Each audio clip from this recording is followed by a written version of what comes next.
Jadi mereka emang gila guys ngelakuin tindakan uji coba, tapi yang mengakibatkan kematian buat orang lain dan merugikan banyak orang. Dan 600 warga di situ.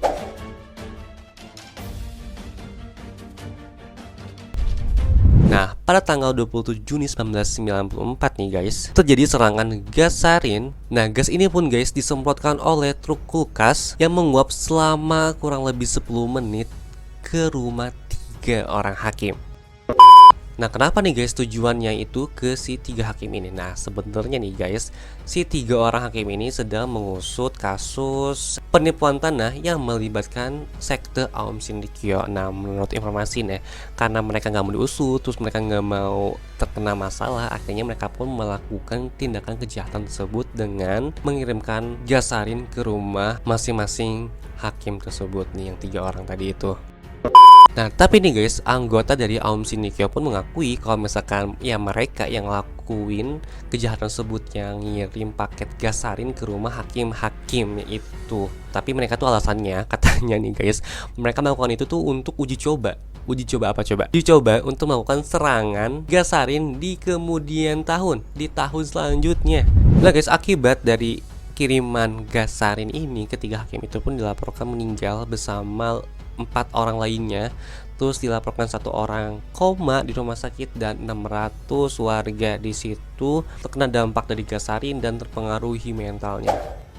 Nah guys, kan tadi tahu di tahun 1994 dia bilangnya melakukan uji coba. Terus dia mau ngelakuin hal tersebut di tahun selanjutnya kan, agar semua perencanaan mereka itu lancar. Nah, di tahun 1995 ini menjadi salah satu bencana yang ramai, yang menggegerkan di Jepang, bahkan ke dunia internasional, di mana-mana menjadi sebuah berita, yaitu penyerangan gas sarin di kereta bawah tanah. Nah, kejadian ini pun terjadi di tahun 1995. Nah, ya kan guys, jadi di tahun 1994 nih itu uji cobanya, dan di tahun 1995 dia benar-benar si Aum Sindikyo ini merealisasikan tujuan mereka kalau di tahun 1995 akan melakukan suatu tindakan yang lebih besar, dan ini dilakukan benar-benar secara realita tanpa pandang bulu siapa yang ada di dalamnya itu.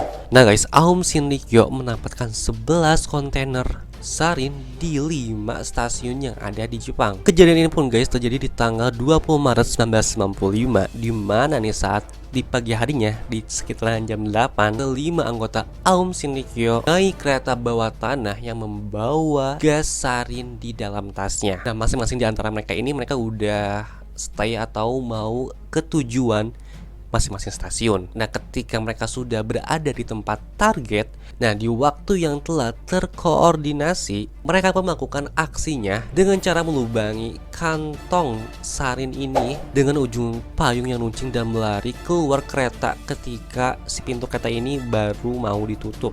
Dan si orang-orang Aum Sindikyo langsung lari keluar untuk menyelamatkan diri dan membiarkan orang-orang yang ada di dalam kereta ini merasakan nikmatnya dari si gas sarin tersebut.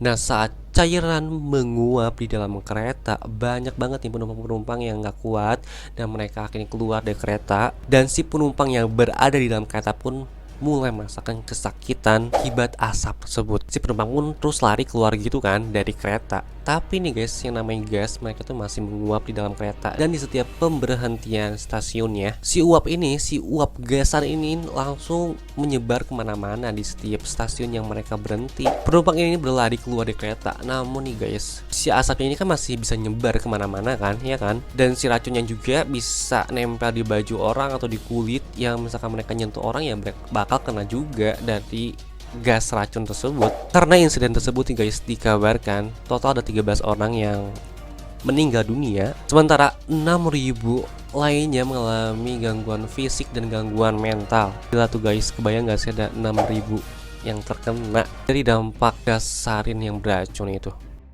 Bukan cuma dari gas beracun doang nih guys, nyata pihak kepolisian pun akhirnya menemukan sebuah senjata biologis seperti kultur antraks dan Ebola, yang katanya ini bakalan disebar juga, bakalan dikenain masyarakat juga. Gila ya guys, orangnya kayak sekte itu emang sekte psikopat menurut gue mah, seriusan. Nah, akhirnya nih guys, si Aum Sindikyo pun dan anggotanya semuanya diciduk nih sama pihak kepolisian setempat. Ya haruslah, wajib ya guys sih guys, kalau bisa sih dihukum mati. Nah, tapi ya guys, mereka pun mendapatkan hukuman yang berbeda nih dari si anggota Aum Shinrikyo ini. Ada yang dihukum mati dan juga ada yang dihukum penjara seumur hidup. Nah, setelah bertahun-tahun mereka di dalam penjara nih guys, dan didakwa dengan tuntutan hukuman mati, akhirnya guys, Shoko Asahara dieksekusi mati bersama 12 orang petinggi lainnya dari Aum Shinrikyo pada tanggal 6 Juli 2018. Waktu yang lama ya guys untuk menikmati masa-masa penjara dan menunggu eksekusi mati. Nah, sedangkan guys anggota lainnya yang ada di dalam barisan Aum Shinrikyo dijatuhi hukuman dengan hukuman penjara seumur hidup. Nah, setelah dari tahun 1995 si sekte Aum Shinrikyo ini bersembunyi, menurut informasi ternyata mereka mengganti nama yang dari Aum Shinrikyo menjadi Alep, dan ini pun ditemui di tahun 2000. Ada sekte yang bernama Alep tapi bentuknya sama kayak si Aum Shinrikyo ini. Nah, di tahun 2007 juga nih guys ditemui lagi sekte yang sama kayak Aum Shinrikyo tapi ini skalanya lebih kecil. Nah, nama sekte ini itu namanya